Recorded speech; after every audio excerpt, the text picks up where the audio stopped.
Hey gang, a semi-hollow or thin line guitar for 119 bucks shipped to the US? But is it any good? We're going to check it out today, the Glarry GTL. The good folks at Glarry sent me this guitar to review, and it is a thin line at $119, which is a phenomenal price. Squier and G&L can't touch this price for a Tele thin line or an equivalent model. You're going to pay $400 or so for those guitars. The question is it any good, right? And from a distance, it looks pretty good, I have to say. So what we're going to do in this review is cover it much more close up, and I'll tell you what are some of the good and bad points as well. So first we'll do specs, then I'll tell you what are some of the good things about Glarry, about this guitar, then I'll tell you what I think are some of the not so good things, and then I'll show you the sounds. Okay, so the sounds are near the end of the video if you want to check those out. At the very end, I'll give my conclusions. Now, I want you to think about this from three different perspectives. Number one, you are somebody who is buying this guitar with the intention to modify it, change it in some ways. Number two, you are somebody who is buying this as a gift to somebody or maybe a donation to a group. And number three, you are somebody who is buying this guitar with the intent to play it as is, as it comes to you in the box. Okay? So those are the three perspectives that I'm going to cover. If you have a different perspective and you want to write that down in the comments, I'd be happy to hear from you and give my opinion on that as well. All right, so let's go through the review, starting with the specs. Hey, before we do the specs, I just forgot to mention that the link for this guitar is given below, as well as a link for the amplifier that I'm using and a link for the microphone that I'm using to record it. All right, first let's go through the basic specs, and I'll go through this pretty quickly because, well, they're pretty standard. Let's talk about the body first. It's a standard Telecaster thin line body with the F-hole, with a single F-hole cut out right here. This is an incredibly light body. I'm not sure what wood they use, but it is incredibly light. Now this comes in several finishes. This is obviously sunburst, it comes in blueburst, it comes in natural, it comes in orange and one other color that I can't remember right now, maybe green. But they're all kind of cool, so there's lots of different finishes to choose from. Okay, standard pickups, it's got a single coil in the neck, single coil ashtray in the bridge. These are both ceramic pickups. I think they actually sound pretty good, so you can hear how they sound in the demo. Three-way toggle switch, volume and tone, that's pretty standard stuff. And it's got a binding around it, which is kind of nice. Standard 1 3/4 inch thin line Tele body width. So there you go, that's kind of the specs on the body. Let's talk about the neck. The neck obviously has a maple fretboard.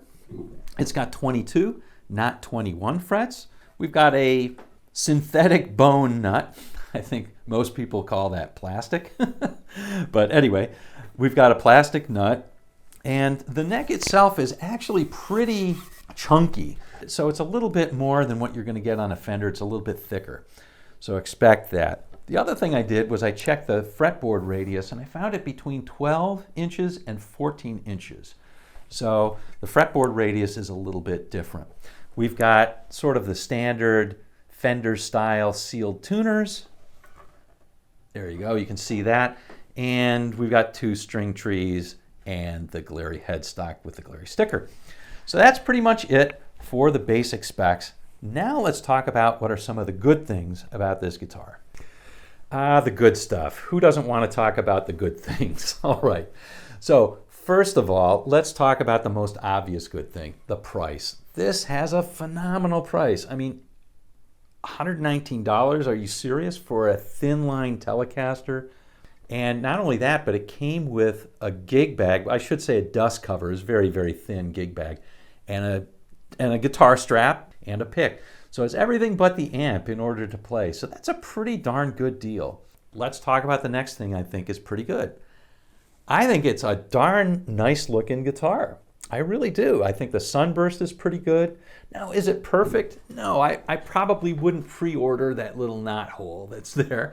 But honestly, the finish is pretty good.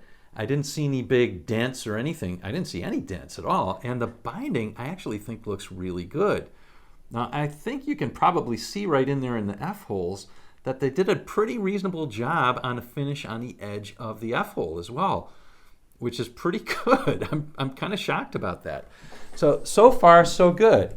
I also think, and I told you earlier, that I think the pickups actually sound pretty good. Now, you can be the judge when you listen to the sounds coming out of it, but I was pleasantly surprised by the sound that I got on this guitar once it was all ready to go. And therein lies the clue about maybe what is not so good. So I think the price, the looks, and the sound are probably all pretty good things for that money that you're paying. Well, this is my least favorite part of the video because I have to say bad things about something that was sent to me from honest people. Now, I say this because Glarry, for the second time, has sent me a guitar that clearly is off the factory floor. They could have sent me one, they could have cherry-picked what they sent me a perfect guitar, and then I would be reviewing something and saying, I can't believe this is so great. You can get a perfect guitar for $119. But this is not perfect. So let's talk about the flaws in the order of least to greatest, okay? And no, I'm not talking about, oh, the tuners aren't that good. The tuners are fine. This is not a $10,000 PRS. You should not expect it to be. If you want really good tuners, you're going to have to buy them and put them on. These are functional tuners. Is the bridge a $200 bridge? No. If you want a really great bridge, you're going to have to buy it and modify it. But this is totally functional. Totally fine. All right, so let's talk about the first thing first, the setup. This came basically not set up at all. I had to adjust the neck relief. The intonation was okay this time, but the action was horrible. It was really, truly, tremendously bad. So in this case, I had to shim the neck and adjust the saddles after that. Eventually got it in. Again, setup's not a big deal. I do that with every guitar. I don't shim the neck on every guitar, but I have to do that. So that's a minor flaw, I think. Second thing is, if you love sharp fret ends, you're going to love this guitar. Oh my God. I swear, every single fret has a sharp fret end. Now, again, I know there's people who gnash their teeth about this and think that this is a big deal, and on an expensive guitar, it is. On an inexpensive guitar, I just get a foam sanding block and I just take it out. 5-minute job, and it's as smooth as you'd like. So 2 down, okay? Now we're getting to the serious ones though, okay? Here's the first serious one. The volume knob is non-functional. It doesn't work. Imagine my surprise when I plugged it in. Now you're going to hear it because you're going to hear this acoustically. When I plugged it in, strummed the guitar, and it didn't work. So I adjusted the volume knob, still didn't work. Looked at my amp, still didn't work. Then I started playing around with it and I found, oh, if I pull it out a little bit, it works. So I checked the wiring, wiring's fine. No, it's a faulty volume pot. So that's a bummer.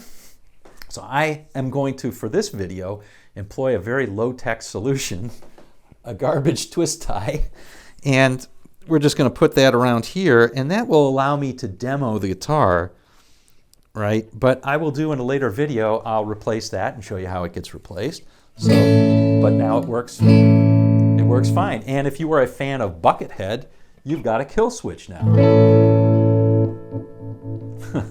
Now, that's seriously not the way it's supposed to work, right? Okay, you want the guitar to work, you want the volume pot to work. So that's, I think, serious flaw number 1. Here's the second serious flaw, and that is the nut is cut very badly. What does that mean as a player? Well, it means something to the action and all that, but let me play an A chord up here, reasonably in tune. Let me play it down here now in open position. Ugh, it sounds horrible. When you play open chords down here, they're going to be out of tune because the nut isn't cut deep enough and you have to travel too much. It's going to pull it out of tune. So for that, you have to reslot the nut. It's not something that everybody knows how to do or has the tools to do. I'll also show you how to do that in a later video as well. For the demo that I'll do with the sound, we're going to be playing everything up here, so it shouldn't matter all that much.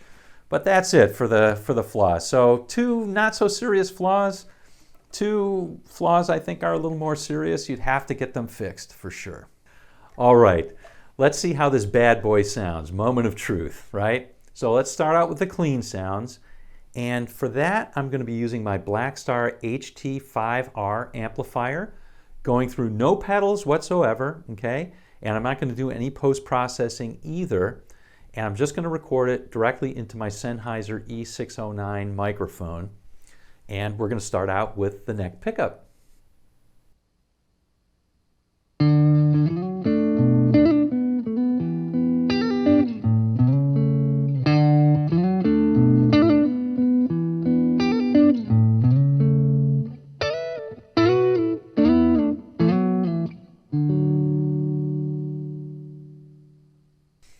All right, next up is clean out of the middle position.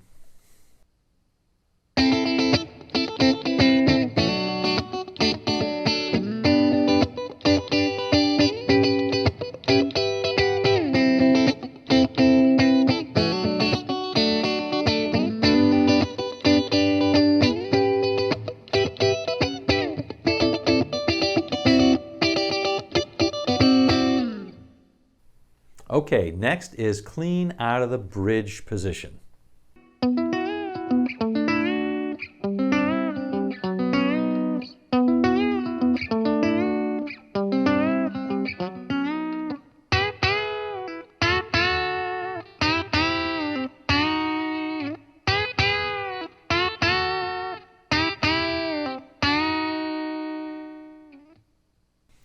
All right, now we're going to do some overdriven sounds, some crunchy tones. Yeah, all right, some stuff that you might hear a Tele playing in the early 70s, right? So for that, I'm using the same setup with the amplifier.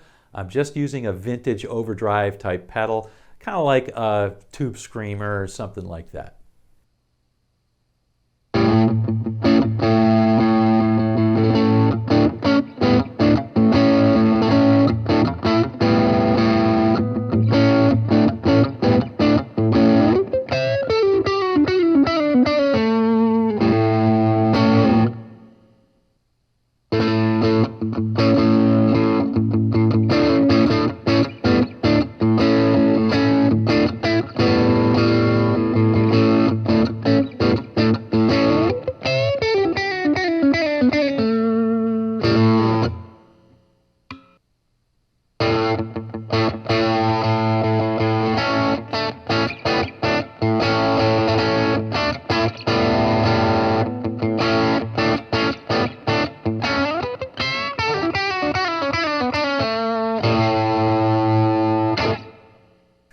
Okay, the Glarry GTL. Let's finish up with some recommendations. Remember, I said I was going to recommend it from 3 different perspectives. Number 1, you're buying it to modify. Number 2, you're buying it as a gift. And number 3, you are buying it as a perfect guitar just ready to play. All right, let's talk about the modifying one first. If this is a guitar that you're buying with the intention to modify, this may be a reasonable purchase for you. $119. I've got plenty of money left over to buy new electronics, to buy a different bridge, to buy different pickups, even though I thought these were pretty good, and to buy a bone nut or a tusk nut, put it in, and the expectation that I have to set it up and do some of those things. Of course, I'm going to modify the guitar anyway, so I had that expectation. So if you're in that category, it might be an okay thing for you. If you are going to buy it as a gift for somebody or to donate to an organization, what I would urge you to do is have it sent to yourself, because then you can do a basic setup and get the guitar ready to give to them. They may not know how to do that, and a gift of something that they don't know what to do with is not a great gift. So I would just say have it sent to yourself, prepare to set it up, and then you can donate it or give it away. The third category, if you're buying this guitar expecting a perfect guitar, I would say this is probably not the guitar for you. I think your expectations are too high. At $100, you should $120, $119, you should probably not expect a perfect guitar. And I think it's really that simple. Having said that, it looks great. It eventually probably will play pretty good and will be totally functional. But like I said, I'm going to do a video on that. We'll fix the volume pot and we'll reslot the nut. And then we'll see how it all goes, all right? We'll see if we can turn this into something that's a pretty good guitar. All right, well, thanks. If you enjoyed this video, give it the like. If you haven't yet subscribed, there are some links below, not only to this guitar, but also to the amp and the microphone I used. If you like the sounds that you heard out of that and you liked how it was recorded, go ahead and click on those as well. Till next time, we will see you on down the road.